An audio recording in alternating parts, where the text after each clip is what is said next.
Hi, everybody.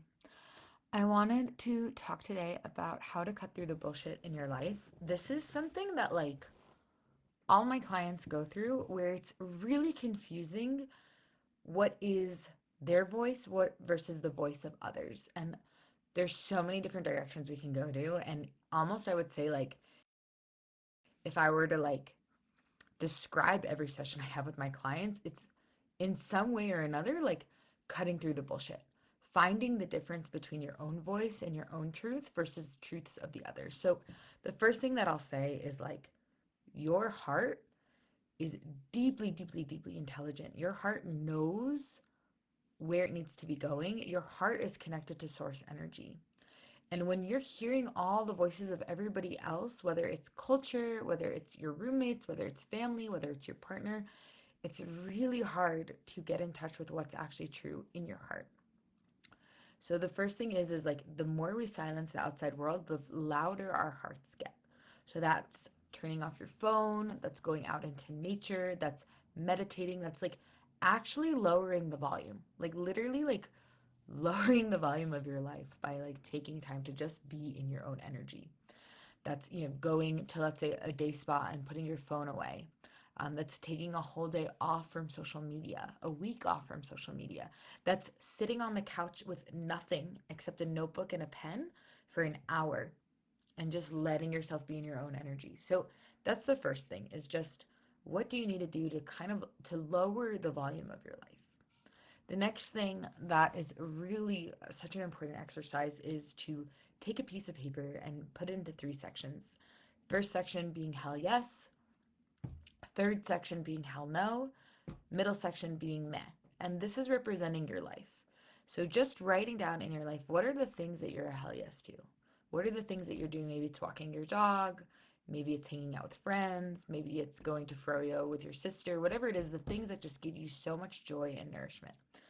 Then you're going to write out all the things that you hate doing that actually deplete your energy. Maybe it's working with a certain coworker, maybe it's, making your bed every morning, maybe it's, getting into fights with your partner, and just writing out the hell no's. And then the middle is the meh. The meh is the things that don't give you energy and they also don't deplete your energy.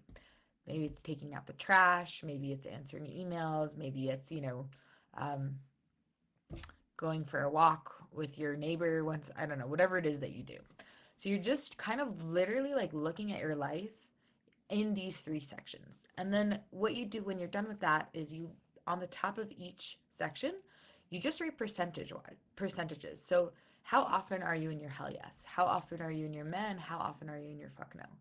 And then from that, you can basically figure out how much time you're spending where, and then it's a really clear mirror of oh, that's why I feel this way. If I'm 60% in my hell yes, 20% in my meh, and 20% in my hell no, I'm doing well. I'm doing pretty well. I'm pretty happy. I'm 80% of the time not feeling awful. But you'll also see that for some of you, you might be spending 40% of your time in the hell no, 30% of your time in your meh, and only 30% of your time in your hell yes. And that might be a really different reality.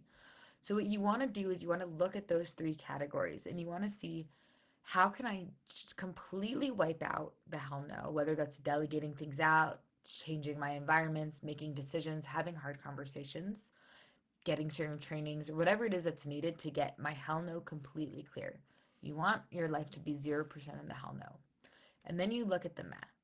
And you ask yourself, what can I either do to either get the meh, delegate that out, get it part of the hell no and then get it off my plate, or what needs to shift to get it into the hell yes. So it might be taking out the trash, and it's okay, well, I can easily, make that not my errand to do in my home.